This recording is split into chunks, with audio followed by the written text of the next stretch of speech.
warning lights lit up across Seoul Station at 300 hours. Admiral Daeho Kim was already awake, drinking his third coffee of the night. He had been expecting this for 20 years. Outside the massive windows of the command center, something impossible was happening. A hole in space opened near Neptune and ships began pouring through. Big ships, hundreds of them. They moved in perfect formation, like they had done this 1,000 times before because they had. Daeho set down his coffee cup and pressed the comm button. His voice was calm, too calm for what was about to happen. All stations, this is Admiral Kim, we have contact. Unknown fleet entering solar system. Wake everyone up. This is not a drill. Across Earth, Mars, and the outer colonies, alarms started ringing. Soldiers stumbled out of beds. Pilots ran to their ships. Weapon systems that had gathered dust for decades suddenly hummed to life. Dr. Mireille Park arrived at the command center 15 minutes later, still fixing her hair. She was Earth's top expert on alien life, though until today aliens had only existed in theory. Are they really here? She asked, staring at the screen showing the alien fleet. They are really here, Daeho replied, and they are coming this way. The alien fleet moved through the solar system like it owned the place. They passed Neptune, then Uranus, heading straight for Earth. No attempts at communication. No friendly signals. Just a slow, steady advance. Finally, a message came through. The translation systems worked instantly, which told Daeho these aliens had been listening to Earth's broadcast for a while. A face appeared on the main screen. The creature was tall and made of something that looked like crystal. Its voice sounded bored. I am Envoy Talric of the Galactic Dominion. Your planet has been selected for integration into our empire. You will surrender all weapons and accept Dominion rule. Resistance will result in the complete destruction of your species. You have 6 hours to comply. The screen went dark. The command center was silent. Then Dr. Park stepped forward. Let me talk to them, she said. Maybe we can negotiate. Maybe they do not understand that we are intelligent beings.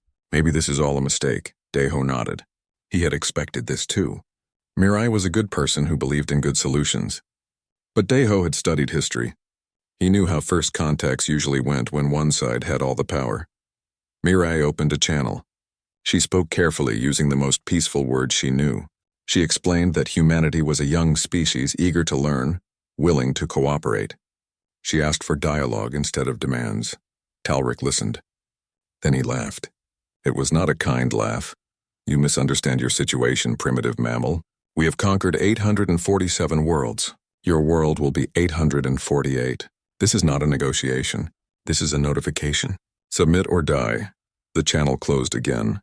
Mirai looked crushed. She had believed in the goodness of the universe. The universe had just proven her wrong. Daeho stood up and walked to the communications panel. He opened the channel himself. Envoy Talric, this is Admiral Daeho Kim of the United Earth Coalition. I have a counter-proposal.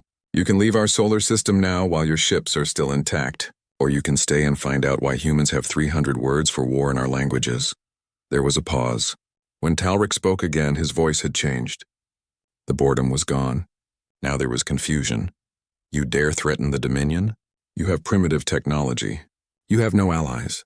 You have never even left your own star system. What makes you think you can resist us? Daeho smiled. It was not a friendly smile. It was the smile of a man who had been preparing for this conversation for 2 decades.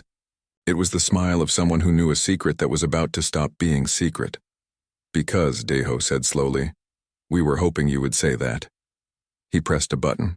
Across the solar system, hidden weapons systems began powering up. Satellites that looked like space junk suddenly locked onto targets. Cargo ships that carried mining equipment opened their hulls to reveal missile batteries. The asteroid belt lit up with thousands of activation signals. Captain Heejin Choi sat in her fighter, watching her instrument panel light up like a Christmas tree. She had joined the Defense Force because she wanted adventure. She had trained for years on simulators, fighting enemies that did not exist. Now the enemies were real. And she was grinning. All fighters, this is Choi, she said into her comm.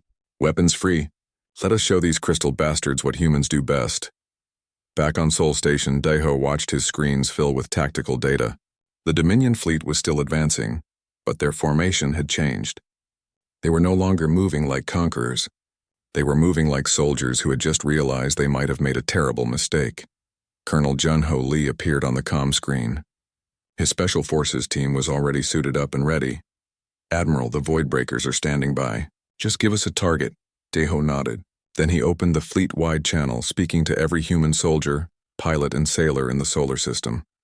"This is Admiral Kim. For 20 years, people called me paranoid. They said I was wasting money on weapons we would never use. They said peace was permanent and war was history." He paused. "They were wrong. Today we fight. Not because we want to, but because someone came to our home and threatened our families. Show them what happens when you threaten Earth. Show them what 10,000 years of warfare teaches a species. Make them regret every light year they traveled to get here." Across the solar system, humans prepared for war, and they were smiling. Envoy Talric sat in his private chamber, reviewing data about Earth. Something was wrong. The humans should have surrendered by now. Every other species did. But instead they had activated weapons. Lots of weapons. Where did they get so many weapons? A message came through. It was from someone called Commander Sora Yun. She was requesting a meeting. Talric almost refused, but curiosity won. Maybe this human wanted to discuss surrender terms. Commander Yun appeared on his screen. She was young, with short black hair and cold eyes. She smiled, but it did not reach her eyes. "Envoy Talric, thank you for accepting my call. I work in human intelligence. I think there has been a misunderstanding about my species. I would like to correct it." Talric settled back. This would be entertaining. The primitive trying to explain itself. "Speak," he said. Yun pulled up a display. It showed Earth history compressed into a single timeline. "You said you have conquered 847 worlds. That is impressive. But I wonder, Envoy, how many wars has your species fought?" Talric thought about this. The Dominion had fought perhaps 20 major conflicts in its 10,000-year history. They were very efficient conquerors. Most species surrendered without fighting. 23 wars, he said proudly. Yun nodded slowly. Then she zoomed in on her display. In the last 100 years alone, humans have fought 160 wars. In the last 1,000 years, over 15,000 conflicts. In our entire recorded history, there have been less than 300 years of total peace. And that is just counting the official wars. If we include civil wars, rebellions, and small conflicts, the number is much higher. Talric stared at the screen. The timeline was red. Almost completely red. Each red mark was a war. "That cannot be accurate," he said. "It is," Yun replied. She pulled up another display. "Here is something else interesting. Humans have over 800 words related to warfare in our major languages. We have terms for every type of combat. Land war, sea war, air war, space war, guerrilla war, total war, cold war, cyber war. We have been fighting for so long that we created an entire vocabulary just to describe different ways of killing each other." She changed the display again. This time it showed images. Ancient battles with swords. Medieval sieges. Ships firing cannons. Planes dropping bombs. Mushroom clouds rising over cities. We developed nuclear weapons 70 years after inventing powered flight. We built bombs that could destroy entire cities. Then we built bigger bombs that could destroy entire countries. At one point, we had enough nuclear weapons to destroy our own planet 20 times over. We pointed them at each other for 50 years. We called it peace. Talric felt something he had not felt in a long time. Uncertainty.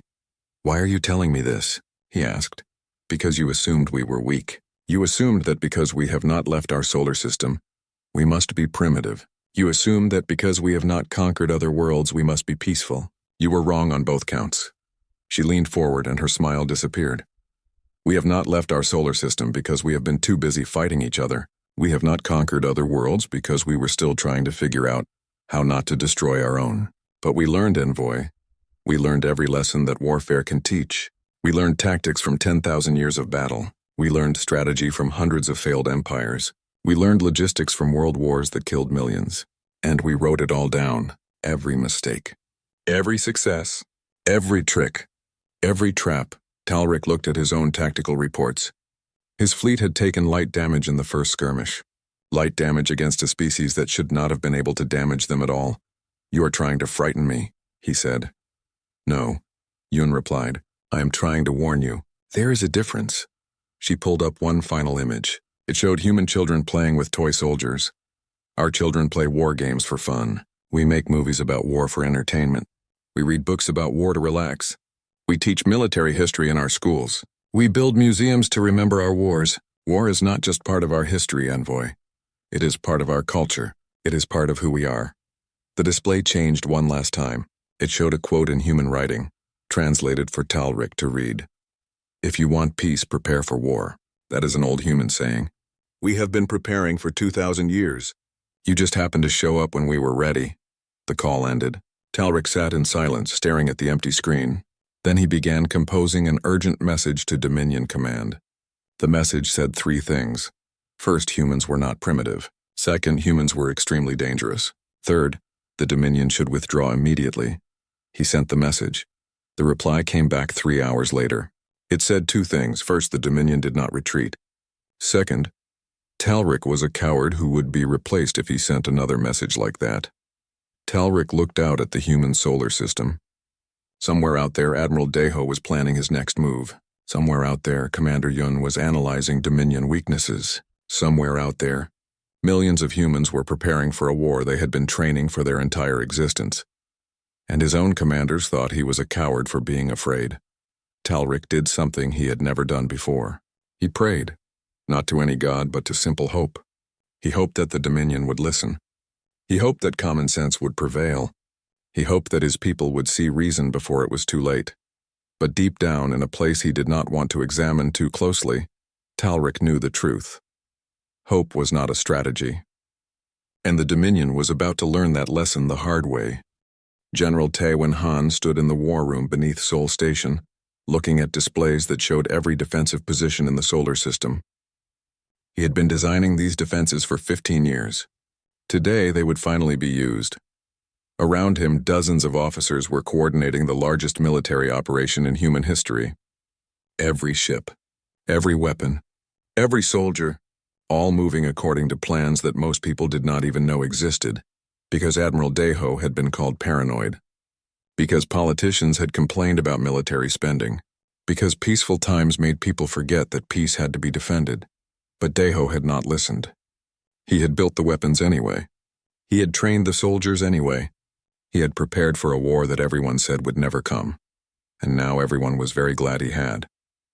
Engineer Jisoo Nam walked into the room carrying a tablet. She looked tired but excited. General, the kinetic impactors are ready.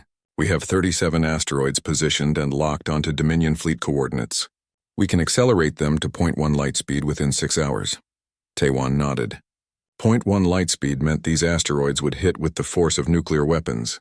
The Dominion shields were designed for energy weapons, not giant rocks moving at relativistic speeds. Sometimes the oldest weapons were the best weapons. What about the hidden platforms? He asked. Jisoo smiled. All active. The Dominion scanned them 3 times and classified them as civilian cargo stations. They have no idea that each platform has enough firepower to destroy a cruiser. Across the solar system, things that looked innocent were revealing their true purpose. Cargo haulers opened their hulls to show missile batteries. Mining drones in the asteroid belt activated weapon systems. Science stations deployed railguns. Communication satellites turned out to have point defense lasers.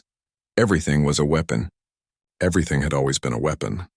The Dominion had just not noticed. Lieutenant Minho Kang sat in the briefing room with the rest of the Void Breakers. Colonel Junho Lee was showing them holographic layouts of Dominion ships, reconstructed from scanner data. These are their cruisers. Notice anything unusual? Minho studied the layout. Then he saw it. No interior bulkheads. No defensive checkpoints. No armored corridors. They do not expect boarding actions, he said. Exactly. Colonel Lee zoomed in on the ship interior. Their species does not fight hand-to-hand. They consider it primitive. Their ships are designed for space combat only. If we get inside, we will have free run of the vessel. One of the other soldiers raised a hand. How do we get inside? Lee smiled. The same way humans have been boarding enemy ships for 3,000 years. We blow a hole in the hull and we rush through before they can react. It was a simple plan. It was also terrifying. But that was what Special Forces did. They did the terrifying thing so everyone else did not have to. On Mars, underground bunkers were being opened for the first time in decades. Inside were weapons, supplies, and vehicle bays large enough to hide entire armies. General Taewon had designed these fortresses during the Mars Rebellion, when colonists had fought for independence from Earth. The rebellion had ended peacefully, but the fortresses remained. and now they would be used against a different enemy. If the Dominion tried to invade Mars, they would find out what humans had learned from thousands of years of defensive warfare. Every tunnel was a kill zone. Every dome had backup positions. Every open area had overlapping fields of fire. The planet itself was a trap. Dr. Miri Park watched all these preparations with growing concern. She found Admiral Deho in his office studying tactical displays. "Admiral, we are preparing to fight a war that might be avoided. Should we not try negotiation again?" Deho looked up from his work. His eyes were tired but sharp. "Doctor, I respect your idealism. I truly do. But they gave us an ultimatum. Submit or die.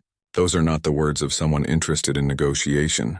But all these weapons, all this preparation, does it not concern you that we built all of this in secret? That we have been planning for war during peacetime?" Deho stood and walked to the window. Outside, Earth hung in space, beautiful and fragile. "It concerns me every day. But I know history, Doctor. I know what happens to peaceful civilizations when violent ones come calling. They get conquered. They get enslaved. They get erased. I will not let that happen to Earth." He turned back to face her. "I do not enjoy war. I do not celebrate violence. But I am very good at both. And right now, being good at violence is the only thing keeping our species alive."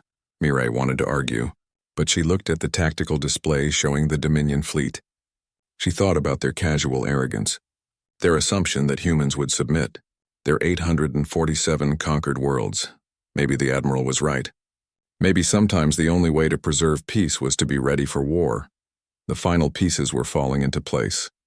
Thousands of autonomous drones disguised as mining equipment were powering up in the asteroid belt. Hidden weapons caches on Titan were being distributed to defensive positions. The solar mirrors, massive arrays that could focus stellar energy into devastating beams, were rotating into firing positions. Everything was ready. Admiral Deho sent one final message to the Dominion fleet. "This is your last chance to leave peacefully. After this, we stop being polite." The Dominion response was a single word. "No." Deho smiled. It was not a happy smile. It was the smile of a man who had prepared for this exact moment for 20 years. He opened the fleet-wide channel one more time. "All units, weapons free. Show them what happens when you threaten Earth." Across the solar system, humans went to war, and they were very good at it. The Dominion attacked at dawn. Fleet Commander Vexstar gave the order personally. His ships moved forward in standard pacification formation, designed to break enemy morale through overwhelming display of force. It had worked on 847 worlds. It should have worked on Earth too. The first wave consisted of precision strikes against military installations. Vexstar watched his targeting computers identify Sol Station, Mars Defense Command, and Titan military base. His weapons locked on. He gave the order to fire, then everything went wrong. The moment his weapons fired, every hidden platform in the solar system opened up. What his scanners had identified as civilian cargo stations suddenly launched missiles. What looked like communication satellites fired lasers. What appeared to be mining equipment in the asteroid belt turned out to be autonomous combat drones. Thousands of them. Captain Heejin Choi screamed into the attack run, her fighter moving at speeds that would kill most pilots. Behind her, 50 more fighters followed in perfect formation. They had practiced this maneuver 10,000 times in simulations. Now it was real. Red Squadron, weapons free. Break on my mark. 3, 2, 1, break. The fighters scattered in a pattern that looked random but was actually calculated chaos. It was based on a tactic called the Thatch Weave. Developed by human pilots in the 1940s, the Dominion had never seen anything like it. Their targeting computers could not track targets that moved like this. Unpredictable. Aggressive. Willing to fly through their own weapons. Fire to get a shot. Yejin locked onto a Dominion destroyer and fired everything she had. Her missiles hit the shields and did nothing. She expected this. The second wave of missiles hit the same spot 3 seconds later. The shields flickered. The third wave punched through. The destroyer exploded. Hyejin pulled up hard, feeling the G-forces try to tear her apart. She was grinning, one down. She marked the kill on her display. Only about 300 more to go. Specialist Yoonji Shin sat in her control station surrounded by 50 screens. Each screen showed the view from a different combat drone. She was not in the battle physically, But her mind was everywhere at once. She sent drones in waves. The first wave was suicide drones designed to die while revealing enemy positions. The second wave exploited those positions. The third wave cleaned up survivors. It was brutal. It was efficient. It was exactly how humans fought when they could not afford to lose. Drone 773 engage target Alpha. Drone 881 cover his approach. Drone 912 prepare kinetic ram on my mark. Her fingers danced across the controls. 3 drones died. 1 enemy cruiser took critical damage. She considered it a fair trade. The Dominion had better technology, better shields, better weapons. But humans had learned something important over thousands of years of warfare. Technology was not everything. Tactics mattered, psychology mattered, willingness to take casualties mattered, and humans were very willing. Fleet Commander Vextar stared at his tactical display in disbelief. His fleet had just lost 15 ships in the first 10 minutes. 15 ships against primitives who should not have been able to scratch his paint. "What are they doing?" he demanded. "These tactics make no sense. They sacrificed 10 ships to destroy one of ours. That is not logical." His tactical officer looked terrified. "Commander, I think that is the point. They are trading quantity for quality. They know our ships are better, so they are overwhelming us with numbers and suicide tactics." Vextar had conquered 30 systems. He had never seen anything like this. Species were supposed to value their own lives. They were supposed to surrender when casualties got too high. These humans were treating their own deaths as acceptable losses. What kind of species did that? Then the asteroids arrived. Engineer Jisoo Nam had been waiting for this moment. 37 asteroids, each one accelerated to 0.1 light speed, each one aimed at a different Dominion ship. The Dominion shields were designed to stop energy weapons, lasers, plasma, particle beams. They were not designed to stop rocks moving at 30,000 kilometers per second. The first asteroid hit a battlecruiser dead center. The shields activated. The asteroid punched through like they did not exist. The ship simply ceased to exist, torn apart by kinetic energy equivalent to 100 nuclear bombs. Then the second asteroid hit. And the third. And the fourth. In less than 1 minute, the Dominion lost 37 ships. Vextar screamed orders. His fleet began to pull back. Not retreating, he told himself. Just repositioning. They needed to regroup. They needed to figure out how to counter these insane tactics. On Sol Station, Admiral Deho watched the Dominion fleet retreat. Around him, his officers were celebrating. They had won the first engagement, but Deho was not celebrating. He was counting casualties, he asked quietly. The room went silent. A young officer read from his screen. 412 fighters lost, 3 stations destroyed, 897 drones sacrificed. Total human casualties estimated at 2,341. Deho nodded slowly. Over 2,000 people dead, and his officers were celebrating because they had destroyed 52 enemy ships. That was the reality of warfare. Victory had a price. It always did. "This is just the beginning," he said to the room. "They will come back. And next time they will be ready for our tricks. So we need new tricks." He turned to his tactical team. "I want ideas. How do we hit them harder next time? How do we make them afraid to come back?" The humans had won the first battle, but the war was just beginning, and wars were won by the side that learned fastest. The war entered its second week. The Dominion had brought in reinforcements. Humans had learned to be even more creative with death.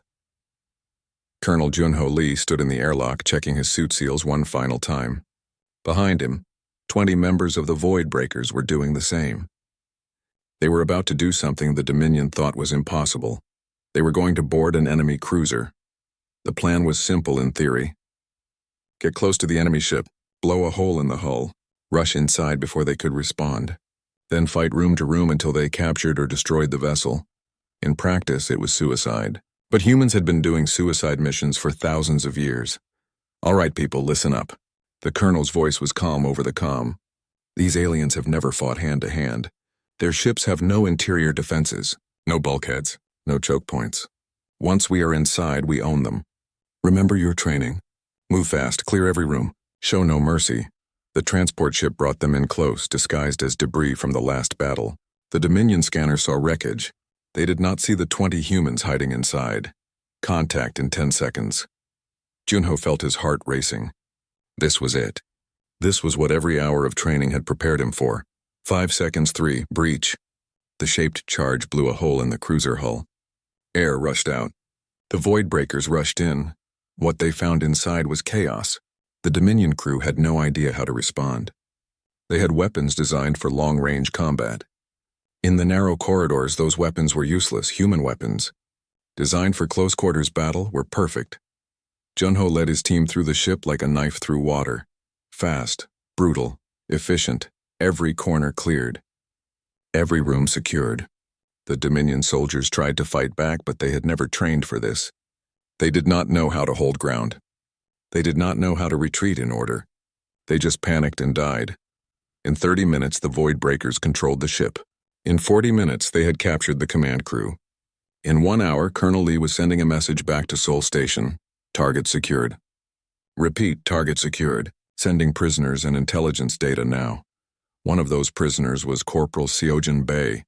He had been captured in the previous battle. The Dominion interrogators had been trying to understand him for days. Why do you resist? They kept asking. You cannot win. Your technology is inferior. Your numbers are smaller. Why do you not surrender? Seojin had just smiled. Because you came to our home. Because you threatened our families. Because humans do not surrender. The interrogators could not understand this.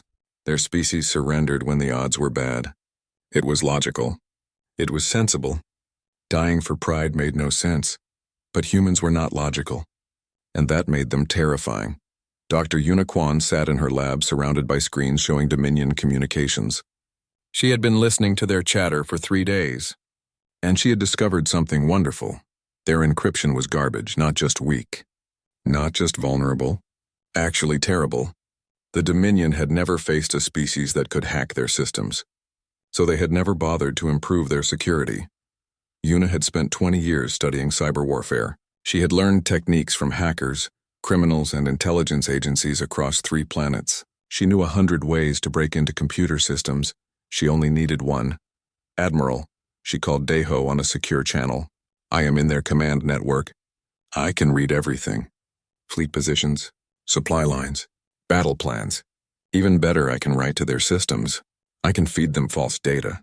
Daeho smiled slowly. That was the first time Yuna had seen him genuinely happy since the war started.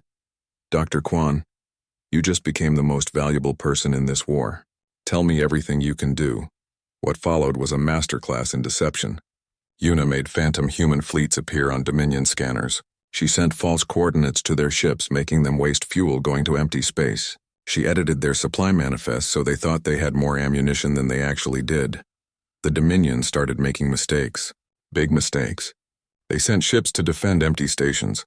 They wasted missiles on targets that did not exist. They even sent a battle group to chase a human fleet that was just corrupted sensor data. Fleet Commander Vexstar was going insane trying to understand what was happening. His computers said one thing. His scouts reported something different. His intelligence said the humans were everywhere and nowhere at once. He did not realize that humans had been fighting cyber wars for a century.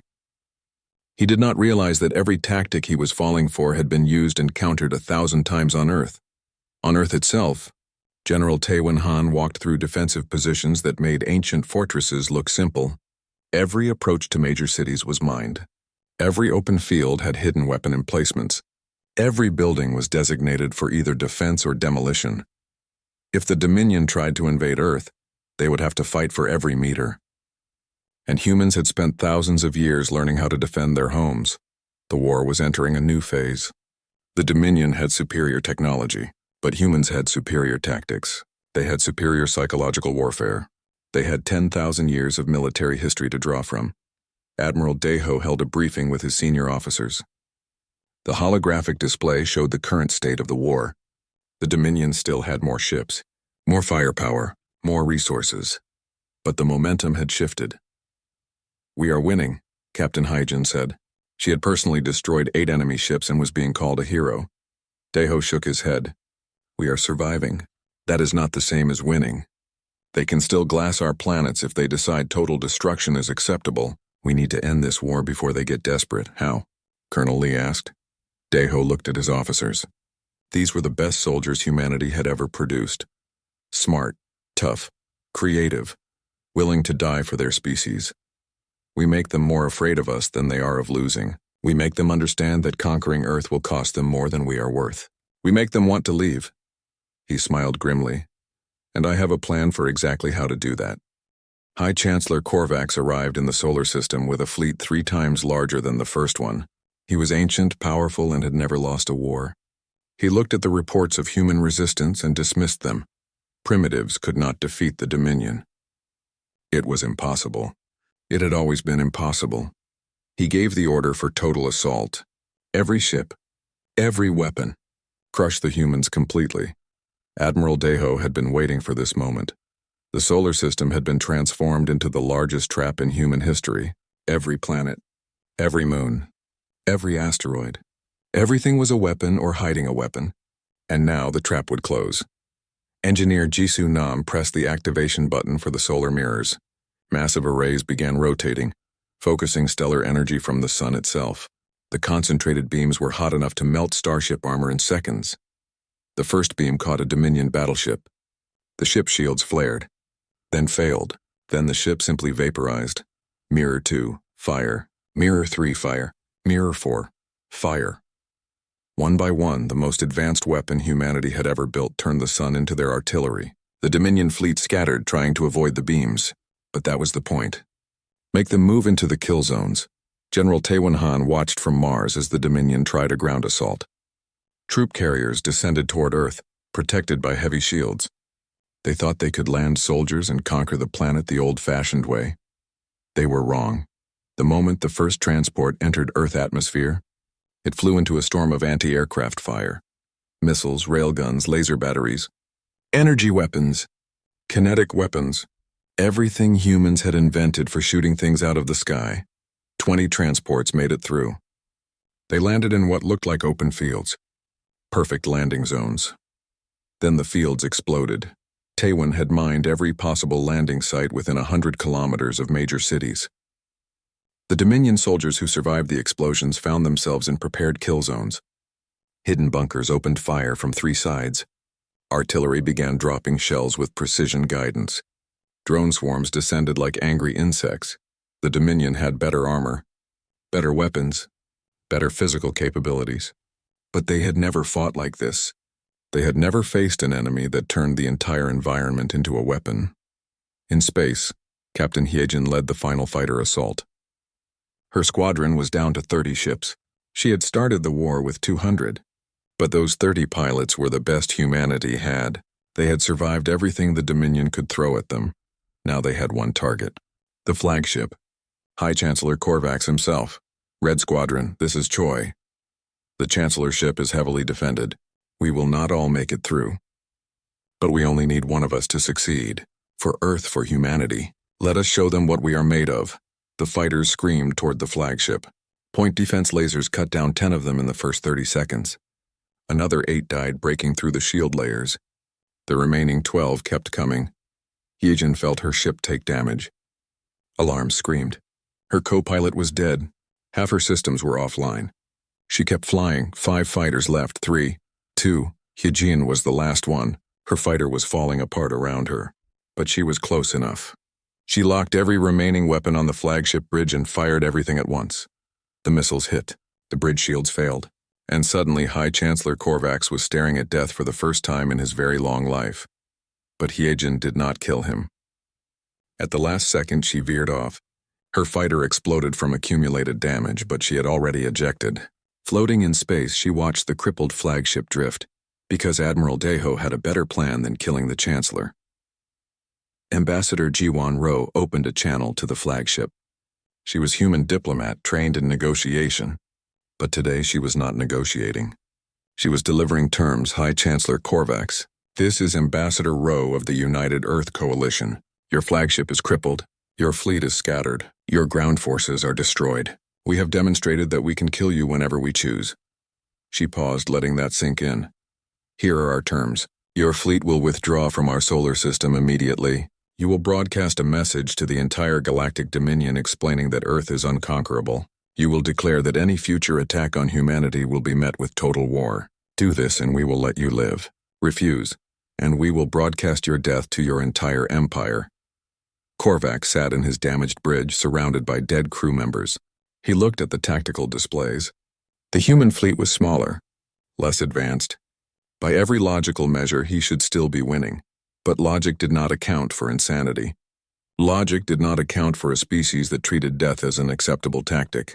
Logic did not account for 10,000 years of accumulated knowledge about how to kill efficiently. He opened a channel. What guarantee do I have that you will honor these terms? Ambassador Rose smiled coldly.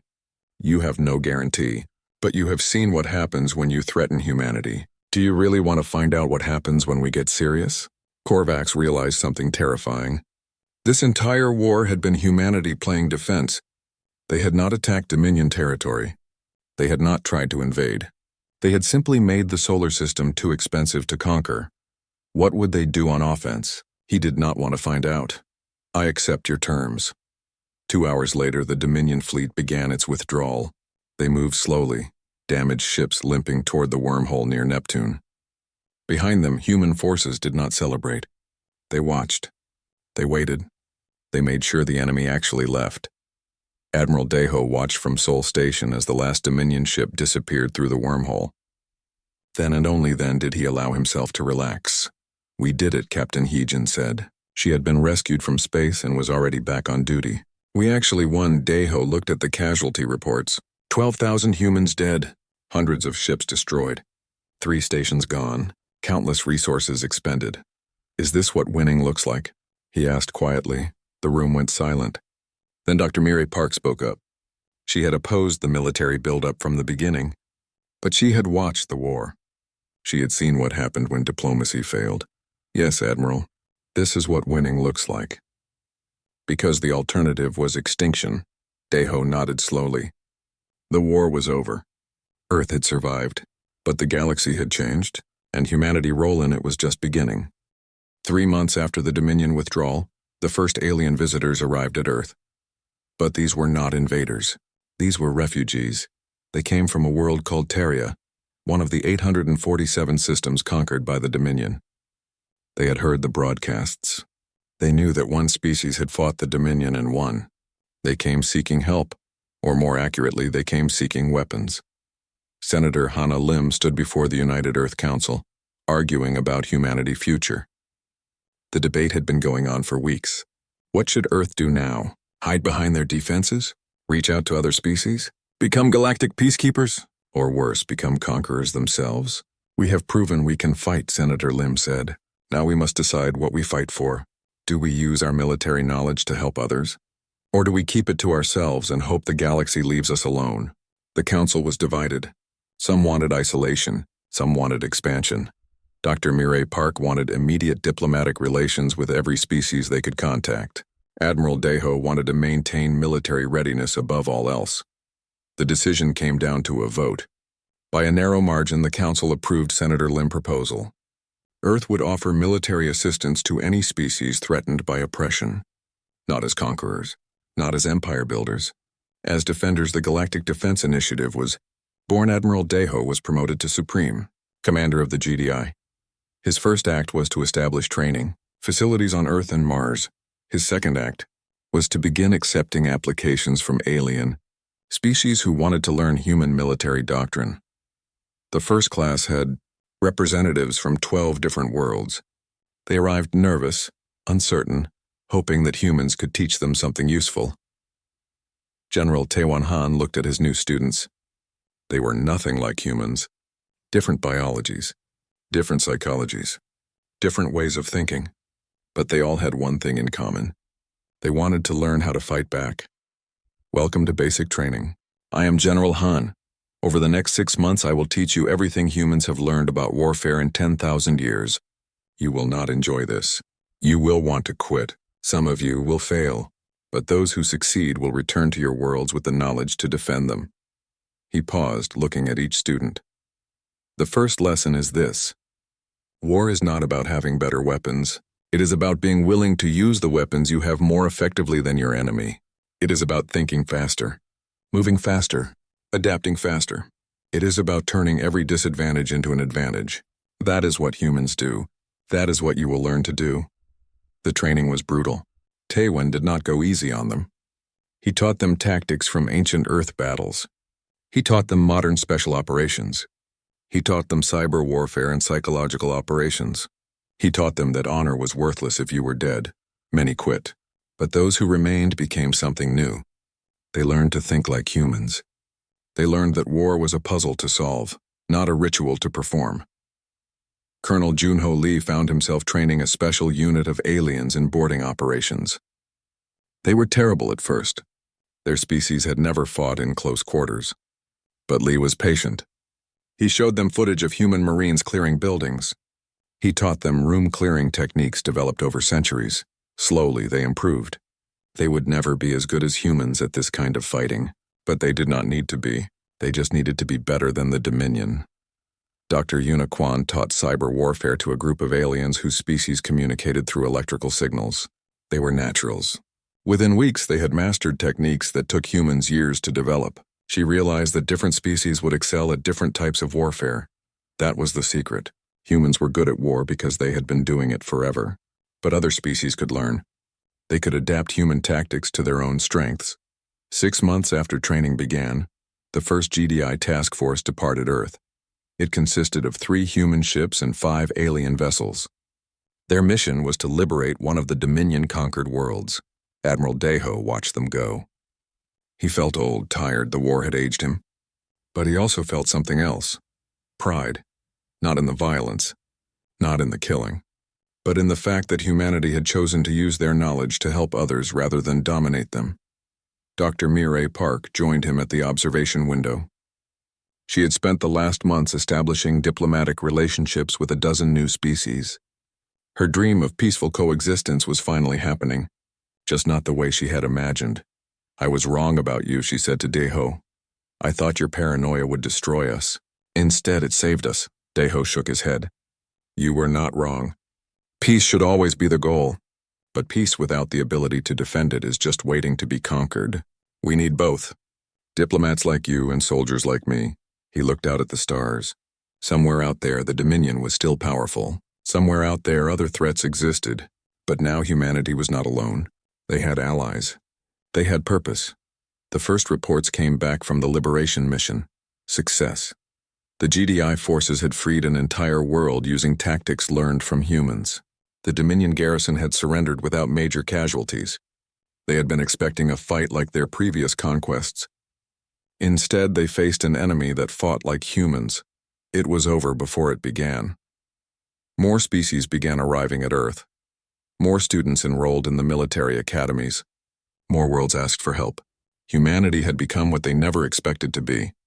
Not conquerors. Not diplomats. Not explorers, teachers. Humanity's greatest export was not technology or resources. It was knowledge. 10,000 years of accumulated wisdom about how to fight, how to survive, how to defend what mattered. Senator Hana Lim gave a speech that was broadcast across human space and to every allied world. In it, she explained the new human philosophy. We do not seek war. We do not celebrate violence. But we are very good at both, and we will use that skill to defend those who cannot defend themselves. The Dominion declared war on Earth, expecting easy victory. Instead, they learned a lesson. Peace is not weakness. Preparation is not paranoia. And humanity will never again stand by while tyrants conquer the innocent. The speech was heard across the galaxy. Some species cheered. Some feared. The Dominion notably said nothing. Captain Hyejin Choi, now promoted to commander, led the second GDI task force. This one was bigger. 10 human ships, 20 alien vessels. Their mission was more ambitious. Liberate 5 worlds in one campaign. Before they departed, Admiral Deho gave them final orders. Remember what you fight for. Not glory, not conquest, not revenge. You fight so others can live free. You fight so that what happened to Earth never happens to another world. You fight because someone has to. And we are very good at it. The fleet jumped to hyperspace. Behind them, Earth continued its transformation. Military academies, shipyards, training facilities. The planet that had almost been conquered was becoming the defender of the galaxy. And in the far reaches of Dominion space, High Chancellor Korvax sat in his chambers, reading reports. The humans were spreading, teaching, building alliances, turning the Dominion-conquered worlds against them. He had made a terrible mistake. He had woken up a species that treated war as an art form, and now that species was teaching the galaxy everything they knew. The Dominion age of easy conquest was over, and it was all because one species had refused to surrender. One species had turned their entire solar system into a weapon. One species had looked at overwhelming odds and decided to fight anyway. The galaxy would never be the same. And somewhere on Earth, in a quiet moment between meetings, Admiral Daeho Kim allowed himself a small smile. 20 years of preparation, thousands of years of accumulated knowledge, and it had all come down to one simple truth. Humanity had been waiting for this war, and when it came, they were ready.